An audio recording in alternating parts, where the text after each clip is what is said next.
Ya, Assalamualaikum. jadi alamat qabuli taubah, ciri-cirinya terimanya taubat itu diantaranya menjaga lisannya. Dari apa? Dari perbuatan bohong, gibah dan lain sebagainya, sehingga kita menyibukkan, seyogianya kita menyibukkan lisan kita dengan zikrullah dan tilawatil Quran. Ya, apa tadi pertama? Ayyakhofa fi amri lisani. Hendaknya dia takut dari lisannya, dari urusan lisannya. Ya, ini benar-benar di garis bawahi oleh pengarang kitabnya, yaitu Tanwirul Qurub karangan Syekh Amin Kurdi. Syekh Amin Kurdi itu adalah gurunya Syekh Imam Nawawi Al-Bantani. Ya, gurunya Imam Nawawi Al-Bantani, Syekh Imam Kurdi dalam kitabnya Tanwirul Qurub. Kemudian yang kedua, ayyakhofa fi amri batni. Ayyakhofa fi amri batni. Yang kedua, ayyakhofa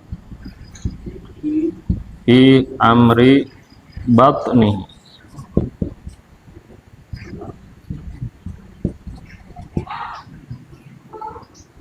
Hendaknya dia khawatir dengan urusan perutnya. Ya.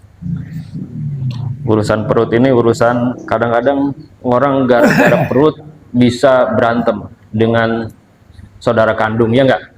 Warisan. Betul enggak? Urusan perut bukan? Perut. Iya enggak? Tukang parkir gara-gara uang Rp2.000 main bacokan. Ada enggak? Ada.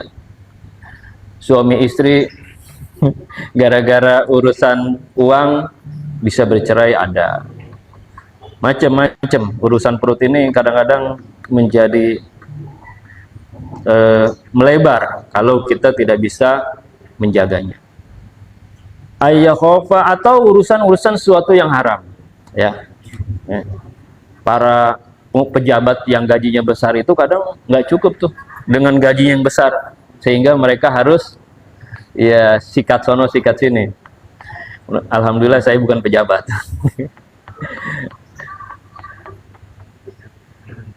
Tapi banyak juga pejabat yang baik, yang bisa menjaga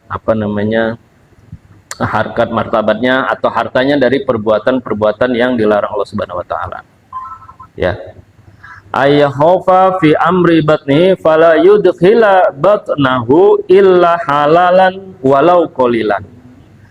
Fala yudkhila, dan tidak memakan, tidak memasukkan perutnya itu kecuali sesuatu yang halal walaupun sedikit. Biar sedikit yang penting halal. Gaji sedikit yang penting halal. Dagang untung sedikit yang penting halal. Tidak nipu. Nih ibu-ibu nih, mohon maaf nih. Tolong kalau belanja, ini yang saya sering perhatiin karena saya sering belanja nih. Saya sering belanja. Ketemu ibu-ibu kadang-kadang nawarnya nauzubillah gitu. Iya, udah ditawar nambahinnya lagi, nambahin sendiri lagi. Beli bawang udah ditakerin 1 kilo, nambahin sendiri.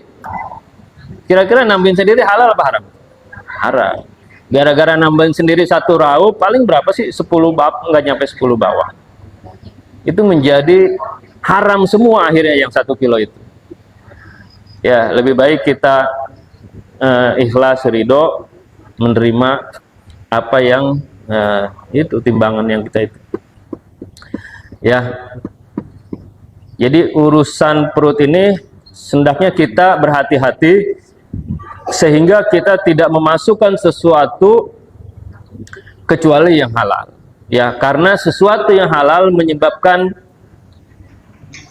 kita menjadi rajin beribadah. Ketika kita memasukkan sesuatu yang haram, maka menjadikan sebab kita malas beribadah. Itu pasti. Itu pasti. Bukan hanya itu saja, bahkan ketika itu menjadi darah daging, kemudian juga kita mempunyai anak, dan anak kita menjadi orang-orang yang susah diatur. Ya. Makanya dalam manaqib Syekh Abdul Qadir itu kan, iya nggak? Orang tuanya benar-benar menjaga dari perbuatan yang haram, terutama urusan makanan. Makanya dulu ketika ayahnya masih bujangan itu, yaitu dalam menkobahnya tidak memakan buah apel, sehingga dia benar-benar mencari asal muasal buah apel tersebut, sehingga dia minta dihalalkan walaupun dengan cara bekerja tanpa dibayar beberapa tahun. Yang kemudian as-salisu, yang ketiga, ayyahofa fi amri basorihi, hendaknya orang itu khawatir dengan urusan penglihatannya. Nih, urusan penglihatan nih. Tadi yang pertama ayyahofa fi amri lisan, ya, urusan apa? Lisan, mulut. Ayyahofa fi amri batni, urusan perut. Nah, sekarang yang tiga, ayyahofa fi amri basorihi, hendaknya orang itu khawatir dengan urusan penglihatannya atau matanya. Ayyahofa fi amri basorihi, hendaknya dia khawatir dengan urusan penglihatannya, ya. Urusan penglihatan ini sekarang ini, waduh, masya Allah, ya. Kita keluar dikit aja itu maksiat udah seliwiran. Jangankan di luar, di dalam kamar kita sendiri melalui HP, astagfirullahaladzim, sudah, iya, sudah seliwiran tuh maksiat-maksiat. Mudah-mudahan kita dirahmati Allah Subhanahu wa taala. Amin. Fala yanzuru ilal haram, maka hendaknya dia tidak melihat sesuatu yang haram. Wala ilad dunya, dan juga tidak melihat dunia bi ainir raghbah, dengan penuh cinta. Tidak memandang, jadi memandangnya ini bukan hanya memandang sesuatu yang kasab, tetapi sesuatu yang nazar, tetapi yang kasab juga. Tidak memandang dunia ini dan seisinya bi ainir raghbah, dengan penuh rasa cinta. Kita memandang mobil mewah, wah, mobil kita yang di rumah, kalau ada yang punya mobil cakep gitu, wah, udah dianggap ini kita udah cinta banget sama mobil, sama pekerjaan, sama rumah, sama jabatan, semuanya dunia. Makanya dianjurkan kita boleh hidup di dunia, tetapi tidak jadikan dunia di hati kita, hanya sebatas di tangan saja. Jadi dimasukkan ke dalam hati kita.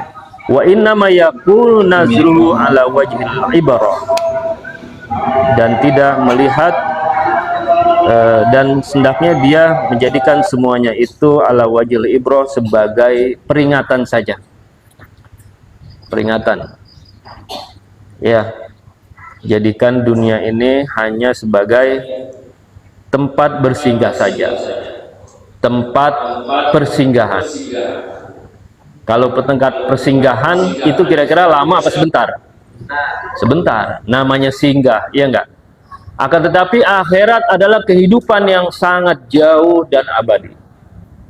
Makanya kehidupan yang sangat jauh dan abadi serta panjang ini harus dituntun oleh guru, terutama guru mursyid.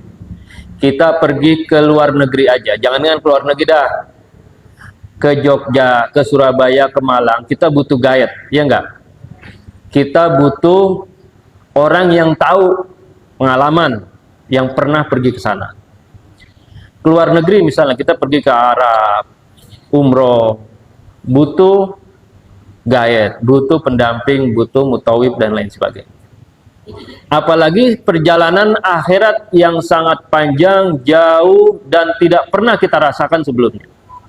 Maka kita butuh seorang guide atau mursyid yang bisa membimbing kita sehingga kita selamat dalam kehidupan atau perjalanan yang sangat panjang itu. Ya, kalau kita egois dan mengandalkan amal kita, nonsen, Pak. Enggak ada apa-apanya. Kita ngandelin amal kita, perjalanan menuju akhirat yang begitu panjang dan sangat lama sekali, kita rasa-rasanya berat gitu. Ngandelin amal kita. Ya amal kita paling begitu-gitu aja, ya nggak? Sholat 5 waktu, ba'diyah, qobliyah, sholat hajat, gitu aja. Tapi dosanya juga banyak juga. Tapi insya Allah dengan bimbingan guru mursyid, bimbingan guru kita Syekh Abdul Qadir Jailani dan syafaat Rasulullah SAW, insya Allah kita akan selamat kehidupan akhirat. Amin ya robbal alamin. Makanya kita beruntung sekali punya Nabi Muhammad. Ya, Nabi yang sangat khawatir sekali dengan umatnya. Nabi yang sangat berkorban besar sekali dengan umatnya.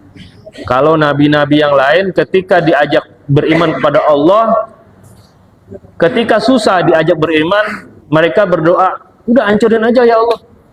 Ya. Umat Nabi Musa, umat Nabi Nuh dan lain sebagainya, semuanya umat-umat para nabi itu yang susah diajak beriman diazab oleh Allah Subhanahu wa taala. Tapi Nabi tidak. Nabi tidak.